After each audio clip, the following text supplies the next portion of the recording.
नमस्कार दोस्तों, Indian national movement के इस मॉड्यूल में मैं प्रशांत आप सबका स्वागत करता हूं। इस लेक्चर में हम डिस्कस करेंगे भारत में क्रांतिकारी राष्ट्रवाद के द्वितीय चरण को। इससे पहले एक लेक्चर के माध्यम से हमने ऑलरेडी डिस्कस किया हुआ है भारत में क्रांतिकारी राष्ट्रवाद के प्रथम चरण को, जिसके तहत हमने बड़े विस्तार से समझा है 1905 से लेके 1919 के दौरान भारत और भारत के बाहर हुए प्रमुख हिंसक घटनाक्रम को। साथ ही साथ मैंने बड़े विस्तार से बात की है 1905 से 1919 के दौरान भारत और भारत के बाहर स्थापित प्रमुख क्रांतिकारी संगठनों के। तो अभी तक अगर आपने भारत में क्रांतिकारी राष्ट्रवाद के प्रथम चरण वाले लेक्चर को नहीं देखा है तो आप सबसे पहले उस लेक्चर को देख लीजिए, क्योंकि भारत में क्रांतिकारी राष्ट्रवाद का प्रथम चरण और भारत में क्रांतिकारी राष्ट्रवाद का द्वितीय चरण, ये दोनों लेक्चर आपस में कनेक्टेड हैं। और इसलिए अगर आप इन दोनों लेक्चर्स को, इन दोनों टॉपिक्स को एक क्रम से देखेंगे तो इस पूरे टॉपिक पर आपकी अंडरस्टैंडिंग बिल्कुल क्रिस्टल क्लियर रहेगी। तो चलिए इसी के साथ इस लेक्चर की हम शुरुआत करते हैं। और जैसा कि अगर आपको याद हो तो मैंने भारत में क्रांतिकारी राष्ट्रवाद के प्रथम चरण वाले लेक्चर में आपको बताया था कि जब हम भारत में क्रांतिकारी राष्ट्रवाद के दूसरे चरण की बात करेंगे तो सबसे पहले हम यही समझना चाहेंगे कि वो कौन से घटनाक्रम रहे जिन्होंने भारतीय नवयुवकों को हिंसक क्रांति के मार्ग पर चलने के लिए प्रेरणा प्रदान की और उन्हें प्रेरित किया।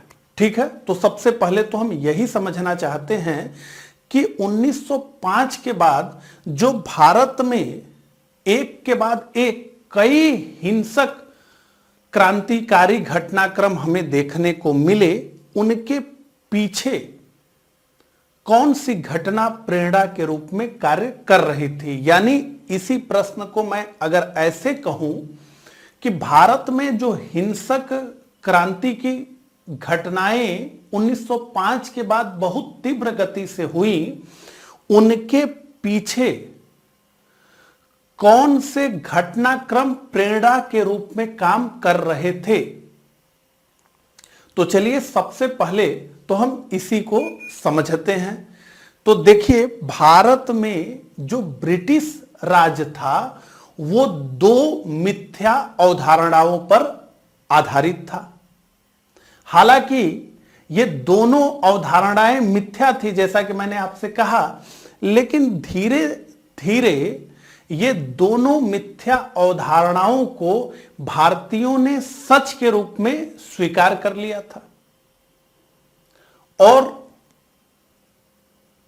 सच के रूप में स्वीकार करने का क्या कारण था उसकी भी हम बात करेंगे। उससे पहले हम समझ तो लें कि वो दोनों मिथ्या अवधारणाएं क्या थी जिन पर भारत में ब्रिटिश राज आधारित था। तो पहली मिथ्या अवधारणा ये थी कि यूरोपीय श्रेष्ठ हैं, इन्हें हराया नहीं जा सकता।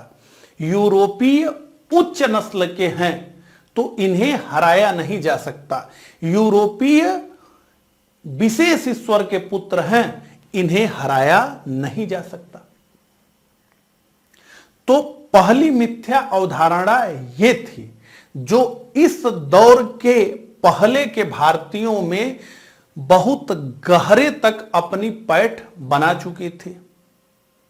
और इस अवधारणा जो ये कहती थी कि जो यूरोपीय हैं वो श्रेष्ठ हैं, और जो भारतीयों के दिमाग में गहरे तक बैठ गई थी कि यूरोपीय श्रेष्ठ हैं, इसे भारतीय भी मानने लगे थे। उसके पीछे सबसे प्रमुख जो कारण था वो ये था कि जिस प्रकार से भारत की सभी बड़ी शक्तियों ने एक के बाद एक अंग्रेजों के सामने घुटने टेक दिए, उसको देख करके भारतीयों को यह लगने लगा कि सच में यूरोपीय श्रेष्ठ हैं, नहीं तो इतने बड़े बड़े भारतीय राज्य कैसे इनके घुटनों पर झुक जाते। तो ये तो सच ही था कि प्लासी से जो जीत का सिलसिला अंग्रेजों ने भारत में शुरू किया, वो प्लासी, बक्सर, 4 आंग्ल मैसूर युद्ध, 3 आंग्ल मराठा युद्ध, 2 आंग्ल सिख युद्ध, किसी युद्ध में अंग्रेज हार ही नहीं रहे थे। सभी भारत की बड़ी शक्तियों को उन्होंने अपने घुटनों पर बैठा दिया था। तो ये इतिहास तो भारतीय देख ही रहे थे। और दूसरा यह था कि अंग्रेजों ने यह कहना भी शुरू कर दिया था कि देखो हम उच्च नस्ल के लोग हैं, हमें तुम लोग हरा नहीं सकते, हम लोग श्रेष्ठ हैं, इसलिए हमें तुम लोग हरा नहीं सकते। तो एक तो भारतीय राजा जो एक के बाद एक अंग्रेजों के घुटनों पर बैठ गए, और दूसरा ये कि अंग्रेज खुद ही इस बात को प्रचारित कर रहे थे कि यूरोपीय श्रेष्ठ हैं। इन दोनों बातों का प्रभाव बहुत गहरे तक भारतीयों पर पड़ा और उन्होंने इस मिथ्या अवधारणा को, जो कि यह कहती थी कि यूरोपीय श्रेष्ठ हैं, उन्हें हराया नहीं जा सकता, धीरे धीरे सच मान लिया था। लेकिन इसी दौरान 1896 में एक प्रमुख घटना हुई अफ्रीका के एक देश इथोपिया में। क्या घटनाक्रम था ये? तो अफ्रीका के एक छोटे से देश इथोपिया ने यूरोप के एक औपनिवेशिक देश इटली को युद्ध में हरा दिया। तो इथोपिया के हाथों इटली की हार ये 1896 में हुआ। और इस घटनाक्रम ने पहली बार इस अवधारणा को भारी क्षति पहुंचाई कि यूरोपीय श्रेष्ठ हैं, इन्हें हराया नहीं जा सकता। तो 1896 में यह बात बिल्कुल झूठी निकल गई कि यूरोपीय श्रेष्ठ हैं, इनको हराया नहीं जा सकता। क्यों? क्योंकि अफ्रीका के एक छोटे से देश ने, इथोपिया ने, यूरोप के एक देश इटली को हरा दिया। तो इस घटनाक्रम को देखने के बाद भारतीयों को यह समझ में आया कि ये जो उच्च नस्ल की अवधारणा है, जो यूरोपीय श्रेष्ठ हैं इसकी अवधारणा है, यह असल में गलत अवधारणा है। क्योंकि देखो, अफ्रीका के एक देश इथोपिया ने तो यूरोप के एक देश इटली को हरा ही दिया। तो 1896 में यह घटना हुई जिसके तहत इथोपिया के हाथों इटली की हार हो गई। दूसरा महत्वपूर्ण घटनाक्रम हुआ 1900 ईस्वी में चीन में। और यह घटनाक्रम क्या था? बक्सर विद्रोह।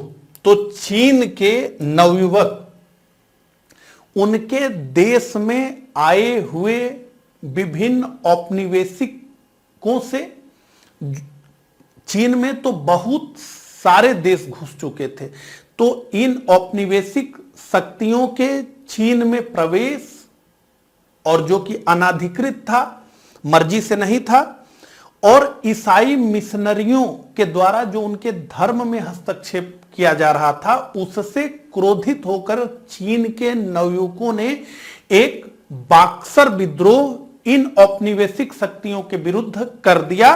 और उन्होंने नारा दिया, आई हो सुआन, आई हो सुआन, जिसका मतलब होता है एक शक्तिशाली और सुर में मारा गया मुक्का। तो इन चीन के बक्सर विद्रोहियों ने उन औपनिवेशिक शक्तियों के नाक पर एक जोरदार मुक्का मारना शुरू किया, जो उनके देश में अनाधिकृत रूप से घुस रही थी। हालांकि यह बक्सर विद्रोह सफल तो नहीं हुआ, लेकिन बक्सर विद्रोह को दबाने के लिए चीन में जितने औपनिवेशिक शक्तियां थी, उन सबने गठजोड़ किया, उन सबने अपना अलायंस किया, और तब जाकर के बक्सर विद्रोहियों को अंतिम रूप से दबाया जा सका। तो चीन के बक्सर विद्रोह ने यह स्पष्ट कर दिया भारतीयों को कि देखो, अगर ठीक ढंग से किसी विद्रोह को अंजाम दिया जाए तो इन औपनिवेशिक शक्तियों के ताकत को कमजोर किया जा सकता है और बहुत दम लगाया जाए, अगर जाए तो इनके दम को उखाड़ा भी जा सकता है। क्योंकि बक्सर विद्रोहियों ने बहुत परेशान किया और सभी औपनिवेशिक शक्तियों को एक अलायंस बना करके ही उन्हें दबाना पड़ा, तो काफी शक्ति उन्हें खर्च करनी पड़ी इन्हें दबाने के लिए। भारतीय राष्ट्रीय आंदोलन पर जिस घटनाक्रम ने अपना सबसे बड़ा प्रभाव छोड़ा, सबसे व्यापक प्रभाव छोड़ा, वो घटना थी 1905 में जापान के हाथों रूस की करारी हार। तो एशिया के एक छोटे से द्वीपीय देश जापान के हाथों रूस के एक भारी भरकम जार शाही साम्राज्य को हरा दिया गया। तो एशिया के एक छोटे से, बहुत छोटे से द्वीपीय देश के द्वारा यूरोप के एक भारी भरकम जार शाही साम्राज्य को 1905 के युद्ध में बुरी तरह धूल चटा दिया जापान ने। और इस घटना ने भारतीय राष्ट्रीय आंदोलन पर अपना गहरा प्रभाव छोड़ा और यूरोपीय श्रेष्ठता का जो भ्रम था भारतीयों में वो पूरी तरीके से टूट गया।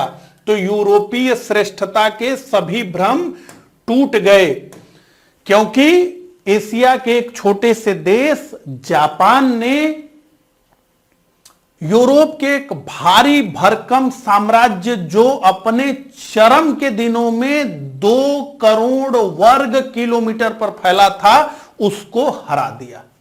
तो मेइजी रिस्टोरेशन के बाद, मेइजी सुधारों के बाद जापान अब तन करके खड़ा हो गया था और 1905 में उसके पास इतनी शक्ति हो गई थी कि उसने यूरोप के एक देश रूस को युद्ध में बुरी तरीके से हरा दिया। तो जापान के हाथों रूस की हार ने यूरोपीय श्रेष्ठता के सभी भ्रम को तोड़ दिया। अब भारतीयों को यह स्पष्ट हो गया कि यूरोपीय कोई उच्च नस्ल के लोग नहीं हैं। यूरोपीय इसलिए युद्ध नहीं जीत जाते हैं कि वो श्रेष्ठ हैं, वो उच्च नस्ल के हैं, वो किसी विशेष ईश्वर के पुत्र हैं, बल्कि वो किसी भी युद्ध को इसलिए जीत जाते हैं क्योंकि उनके पास बेहतरीन युद्ध के संसाधन हैं, उनकी सेनाएं अनुशासित हैं, उनकी स्ट्रेटजी युद्ध की बहुत बेहतरीन होती है, वो बड़े संयम से युद्ध लड़ते हैं, वो हमेशा अपनी सेनाओं को युद्ध के लिए तैयार रखते हैं, वो युद्ध के दौरान केवल नैतिक पक्ष की ही बात नहीं करते हैं बल्कि फूट डालो और राज करो का भी काम करते हैं।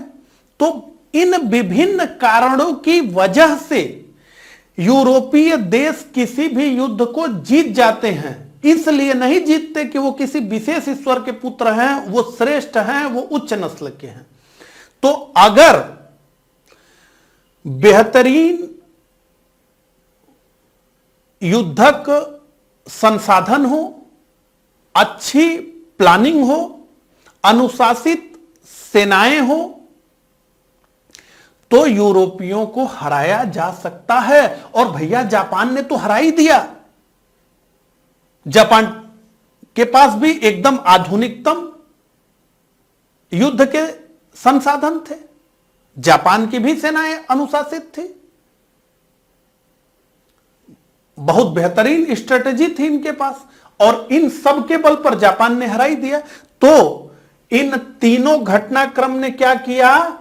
इथोपिया के हाथों इटली की हार, चीन में बक्सर विद्रोह और फाइनली जापान के हाथों रूस की हार ने क्या किया?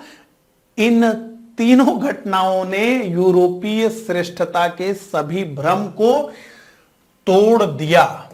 तो पहली मिथ्या अवधारणा क्या कि यूरोपीय श्रेष्ठ हैं, इन्हें हराया नहीं जा सकता। यह 1905 तक पूरी तरह से टूट गया और स्पष्ट हो गया कि यह अवधारणा मिथ्या थी, झूठ था।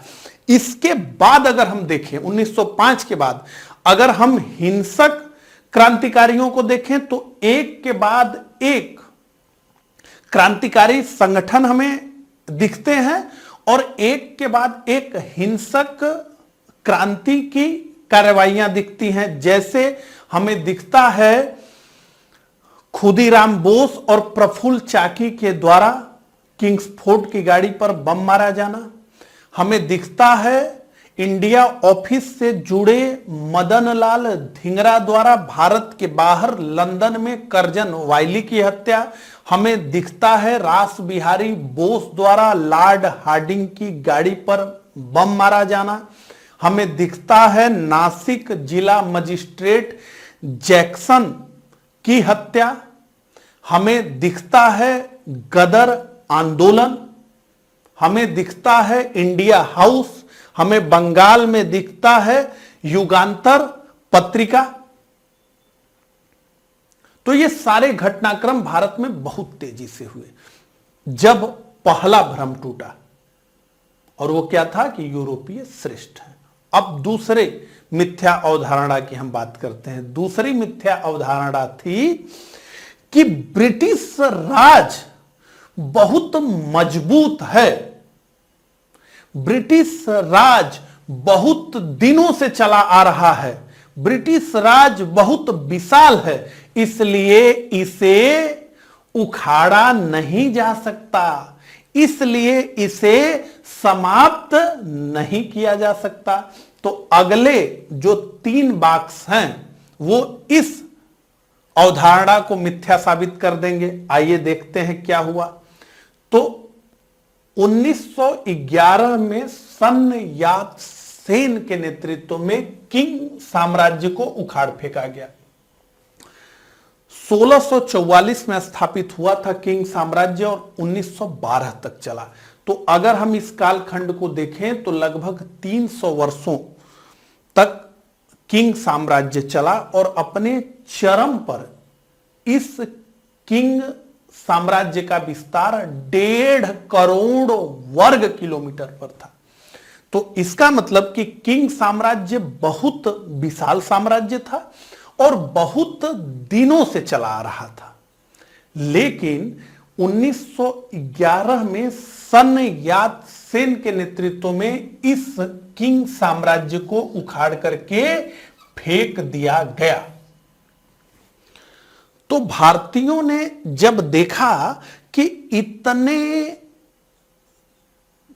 समय से चले आ रहे, शताब्दियों से चले आ रहे और 1.5 करोड़ वर्ग किलोमीटर पर स्थापित किंग साम्राज्य को उखाड़ करके फेंका जा सकता है, तो भारत में जो ब्रिटिश राज चल रहा है उसकी उम्र तो अभी ठीक प्रकार से कहें तो 125-30 वर्षों की है।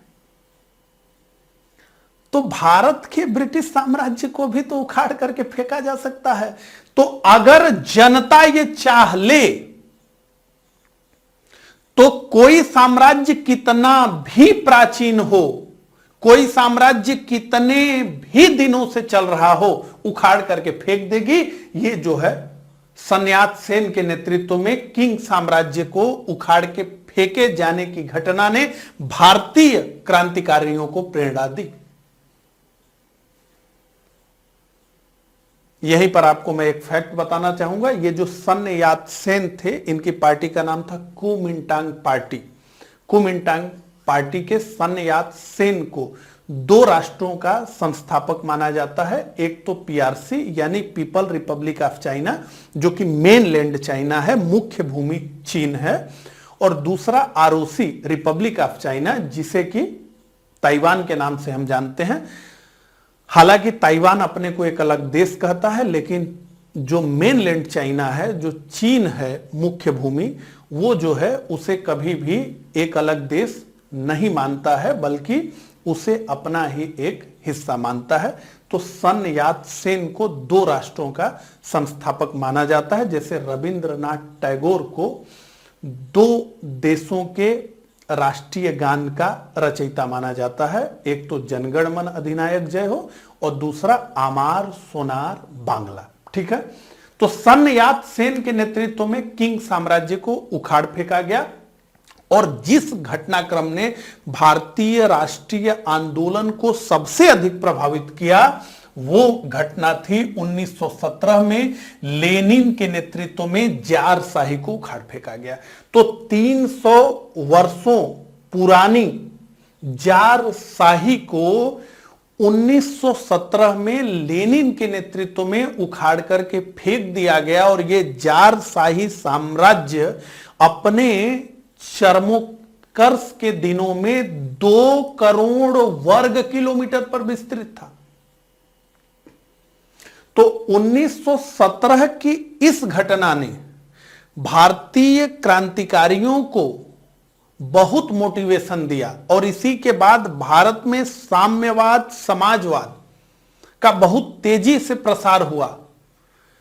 द्वितीय चरण के क्रांतिकारियों को अगर हम देखेंगे तो उनमें समाजवादी भावनाएं हमें बहुत जोरों पर देखने को मिलेगी और उन सबका कनेक्शन है लेनिन के नेतृत्व में जारशाही को उखाड़ फेंका जाना।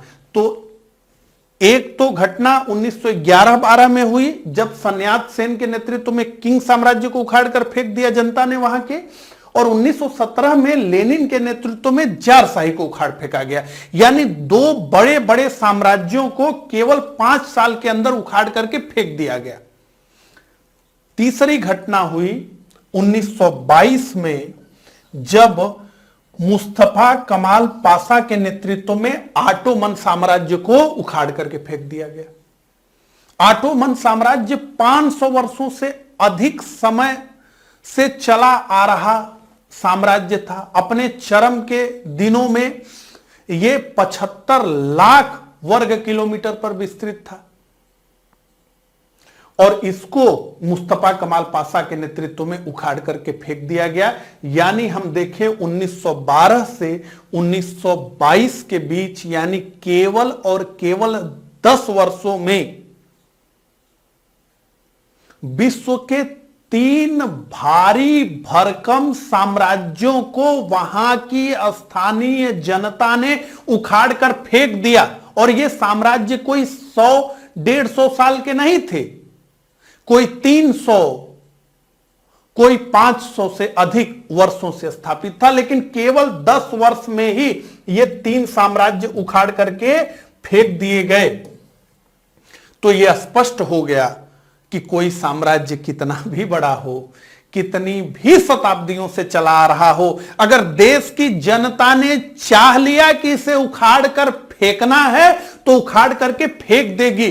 और यह बात केवल चीन से नहीं पता चली, केवल रूस से नहीं पता चली, बल्कि तुर्की में भी से भी पता चली। यानी 3 बड़े साम्राज्यों को उखाड़ करके फेंक दिया गया। तो जब भारतीय क्रांतिकारियों ने इन घटनाक्रमों को देखा तो उन्हें स्पष्ट रूप से यह समझ में आ गया कि अगर जन क्रांति होगी तो ब्रिटिश साम्राज्य को भी उखाड़ करके फेंका जा सकता है। इन साम्राज्यों के सामने ब्रिटिश एम्पायर की क्या हैसियत है? ये तो अभी ठीक से भारत में स्थापित हुए 150 वर्ष हुआ है। एक बात आपको हो सकता है ये ना समझ में आ रहा हो कि ये बात कैसे किसी के मन में बैठ जाएगी कि जो ब्रिटिश एम्पायर है ये चिरस्थायी है, यानी परमानेंट है, इसको हिलाया नहीं जा सकता, इसको हटाया नहीं जा सकता। देखिए, अभी अगर मैं आपसे कहूं करीब 70 साल से अधिक का ही समय हुआ है और मैं ये कहूं कि ये भारत सरकार को रिप्लेस करके कोई एक अलग व्यवस्था आ जाएगी, या मान लीजिए इस लोकतंत्र को हटा करके फिर से राजशाही या तानाशाही भारत में स्थापित हो जाएगी, तो आपको मेरी बातें कैसी लगेंगी? शायद आपने इस विषय में कभी सोचा भी नहीं होगा। मतलब हमें नहीं लगता है कि ये जो भारत सरकार चल रही है ये एकदम परमानेंट है, ये तो बहुत मजबूत है। या इसी प्रश्न को मैं दूसरे तरीके से कहूं, मैं अगर ये कहूं कि अब अमेरिका दुनिया में महाशक्ति नहीं होगा, तो आपको कैसा लगेगा? हालांकि चीन बहुत तेजी से बढ़ रहा है, लेकिन फिर भी अगर आप हर प्रकार का कंपैरिजन करेंगे तो चीन अभी कोसों दूर है अमेरिका से। लेकिन फिर भी अगर मैं कहूं कि अमेरिका की जगह कोई दूसरी महाशक्ति दुनिया में आएगी, तो आप क्या अभी भरोसा करेंगे? जबकि अमेरिका को महाशक्ति बने हुए कितना वर्ष हुआ है और भारत में गणतंत्र को स्थापित हुए कितना वर्ष हुआ है। तब भी हम इन दोनों को क्या मानते हैं? ये चिरस्थायी है, यानी ये परमानेंट है, हमारे दिमाग में अंकित है। लोग देख रहे हैं कैसे बहुत तेजी से मतलब अपने जीवन को जिस प्रकार से जी रहे हैं, उनको क्या ऐसा लग रहा है कि कोई जो है इस व्यवस्था को हटा करके कोई नई व्यवस्था आ जाएगी? नहीं लग रहा है। जबकि ये दोनों व्यवस्थाएं, अमेरिका का महाशक्ति बनना, भारत में गणतंत्र स्थापित होना, 70 वर्ष से कुछ अधिक समय की ही घटनाएं हैं। लेकिन हमारे दिमाग पे क्या है? एकदम बिल्कुल अस्थायी रूप से अंकित है। तो उस तरीके से आप सोचिए, ब्रिटिश राज तो 150 वर्षों से स्थापित था। ब्रिटिश राज में कहा जाता था कि सूर्य नहीं डूबता था। इसका मतलब यह था कि दुनिया के एक बड़े हिस्से पर वो विस्तृत था। तो अगर भारत में सूर्य डूब रहा है तो इंग्लैंड में जो है निकल रहा है। तो ब्रिटिश साम्राज्य में कभी सूर्य नहीं डूबता था। ठीक है, तो ये दोनों अवधारणाएं मिथ्या साबित हो गई 1922 आते आते। 1905 से मान के 1922 तक ये दोनों यूरोपीय श्रेष्ठ हैं। इसका भ्रम जो है जापान के हाथों रूस की हार से टूटा, और जो है यूरोपीय साम्राज्य बहुत मजबूत है, बहुत दिनों से चला आ रहा है, इसको हिलाया नहीं जा सकता। तो यह भी स्पष्ट हो गया। ठीक है, मुस्तफा कमाल पाशा के नेतृत्व में ऑटोमन साम्राज्य को उखाड़ फेंका गया। अब इन सब घटनाओं का मेरा मतलब है यहां से लेकर के 1922 से लेकर के 1896 तक की घटनाओं को एक तरफ आप कर दीजिए। अब मेरी दूसरी बात को समझने का प्रयास कीजिए। जैसा कि हम जानते हैं कि 1920 से 1922 के दौरान भारत में असहयोग आंदोलन प्रारंभ हुआ। भारत में गांधी युग का भी इसी के साथ प्रारंभ हो गया।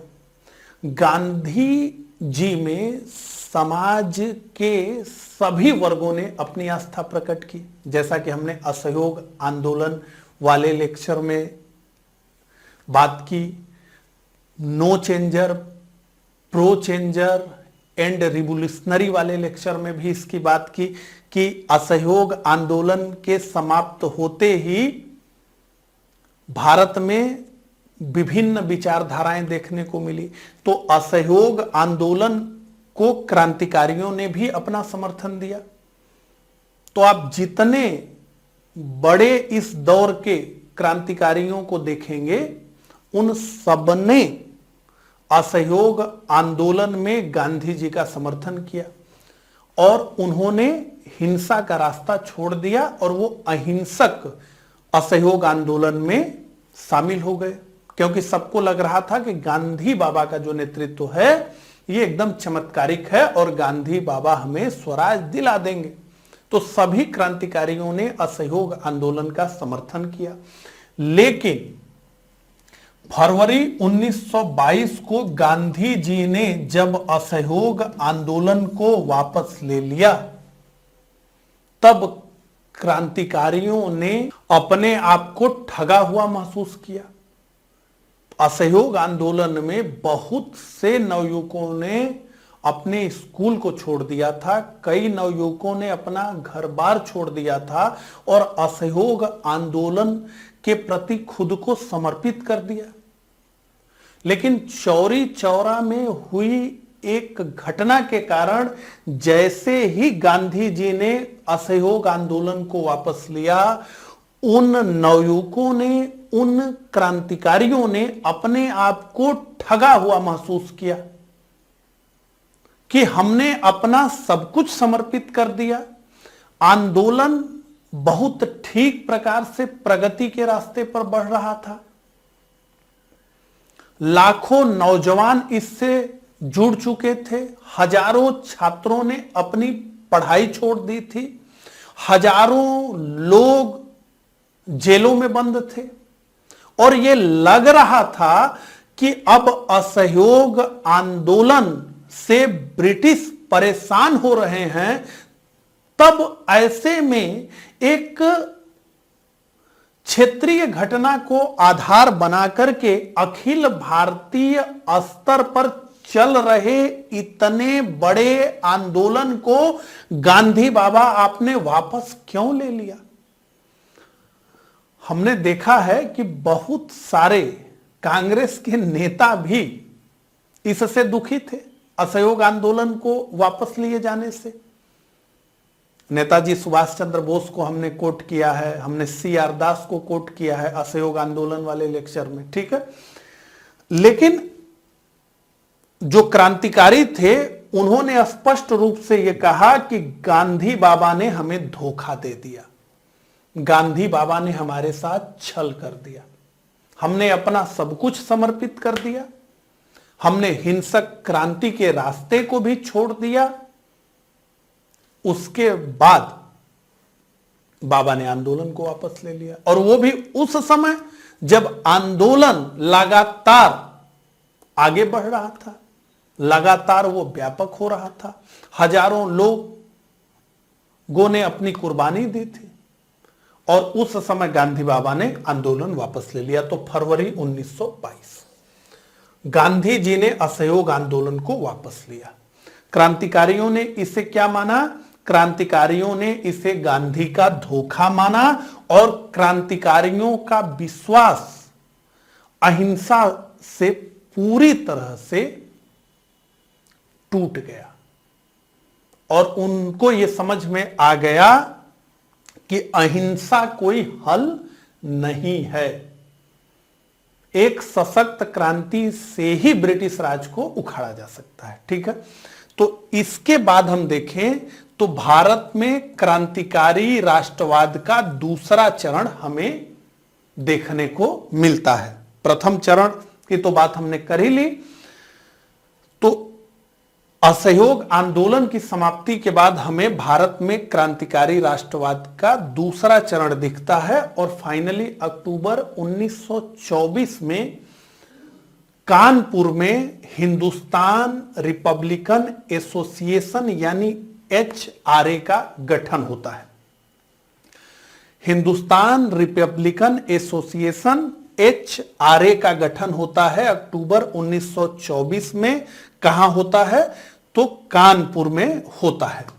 उत्तर भारत के सभी प्रमुख क्रांतिकारी यहां पे इकट्ठे होते हैं, और यहां पे हिंदुस्तान रिपब्लिकन एसोसिएशन, जिसे शार्ट में HRA कहा जाता है, उसका गठन किया जाता है, और सचिंद्र नाथ सान्याल इसके अध्यक्ष होते हैं। सचिंद्र नाथ सान्याल की एक बहुत महत्वपूर्ण पुस्तक है जो क्रांतिकारियों के लिए लगभग एक सिलेबस के रूप में इस दौर में चली, मतलब सबको उसको पढ़ना अनिवार्य था, या क्रांतिकारियों ने माना कि उन्हें पढ़ना चाहिए।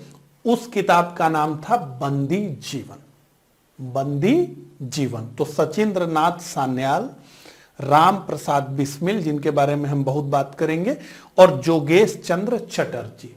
कहीं पर आपको योगेश भी पढ़ने को मिलेगा, और बहुत जगहों पे आपको योगेश भी पढ़ने को मिलेगा। तो योगेश और योगेश चंद्र चटर्जी, ये सारे लोग एक ही हैं, मतलब ये दोनों लोग एक ही हैं, ठीक है।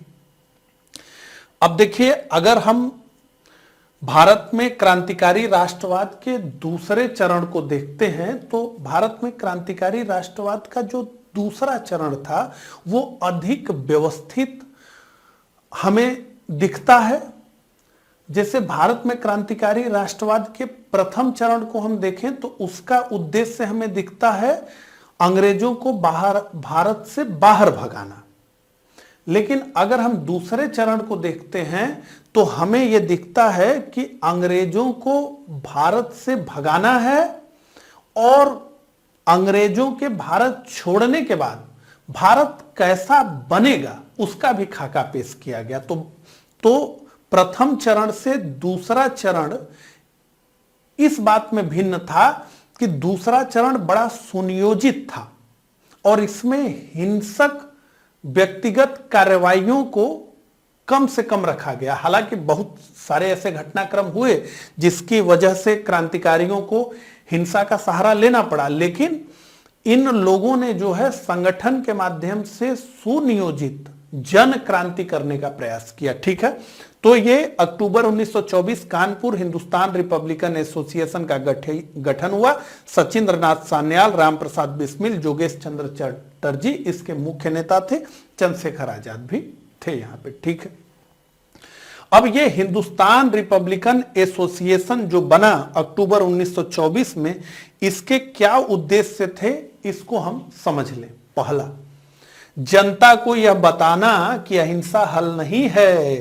तो जनता को, भारतीय जनता को जो गांधी बाबा में अगाध श्रद्धा रखती है, उसे यह बताना कि अहिंसा कोई हल नहीं है। ये किंग साम्राज्य, ये जार शाही, ये ऑटोमन साम्राज्य को अहिंसा के बल पर नहीं हटाया गया है, इन्हें हिंसक क्रांतिकारी कार्रवाइयों के द्वारा हटाया गया है। हिंसक क्रांति के जरिए ये तीनों साम्राज्यों को उखाड़ करके फेंका गया है। तो भारतीय जनता को यह बताना कि अहिंसा कोई हल नहीं है, तो गांधी बाबा के नेतृत्व पर भरोसा करके, अहिंसा पर भरोसा करके अगर तुम चलोगे तो गुलाम ही रहना पड़ जाएगा, अहिंसा से कुछ नहीं होगा। और ये सब भी तो अहिंसा के जरिए नहीं हुए थे, ये तो हिंसक क्रांतियों के जरिए उखाड़ा गया था इन साम्राज्यों को। और क्या, अब इसी बात को स्पष्ट कर रहे हैं, पूर्ण स्वतंत्रता के लिए प्रत्यक्ष कार्रवाई और क्रांति आवश्यक है। तो स्वतंत्रता मांगने से नहीं मिलेगी, स्वतंत्रता को छीनना पड़ेगा। और कैसे छीनेंगे? प्रत्यक्ष कार्रवाई से छीनेंगे। दया के आधार पर स्वतंत्रता की कामना करना मूर्खता है। बंदूक उठाइए, जनता को तैयार करिए, उखाड़ करके फेंकिए। प्रत्यक्ष कार्रवाई और क्रांति की आवश्यकता है। इसके बाद क्या कहा गया? इसके बाद कहा गया अंग्रेजी शासन को समाप्त करना। यानी एचआरए का क्या उद्देश्य है? तो अंग्रेजी शासन को समाप्त करना इसका उद्देश्य है। और केवल अंग्रेजी शासन को समाप्त करना ही इसका उद्देश्य नहीं है, बल्कि संघीय गणतंत्र संयुक्त राज्य भारत की स्थापना करना है। तो जैसा कि मैंने आपको कहा कि अंग्रेजों को भारत से बाहर तो खदेड़ना ही है, लेकिन अंग्रेजों के चले जाने के बाद भारत कैसा होगा उसकी भी पूरी रूपरेखा एचआरए के द्वारा रखी गई। तो जनता को यह बताना कि अहिंसा हल नहीं है, पूर्ण स्वतंत्रता के लिए प्रत्यक्ष कार्रवाई और क्रांति आवश्यक है, अंग्रेजी शासन को समाप्त करना और संघीय गणतंत्र संयुक्त राज्य भारत की स्थापना करना। और यह सब करने के लिए, जन क्रांति करने के लिए क्या चाहिए? पैसा चाहिए।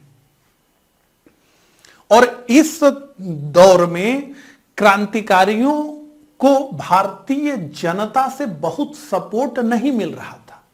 उनकी आवाज बहुत मजबूत जनता में नहीं थी। और जो प्रत्यक्ष हिंसक कार्रवाई का घटनाक्रम क्रांतिकारी करते थे उसको आतंकवादी घटना कह करके ब्रिटिश राज प्रचारित करता था और जनता में क्रांतिकारियों की पैठ को उस प्रकार से बनने नहीं देता था। वो कह देता था कि ये सब आतंकवादी हैं, जो व्यवस्था है उसमें व्यवधान डालने का काम करते हैं, फ्रिंज एलिमेंट हैं समाज के, ये इस तरीके से।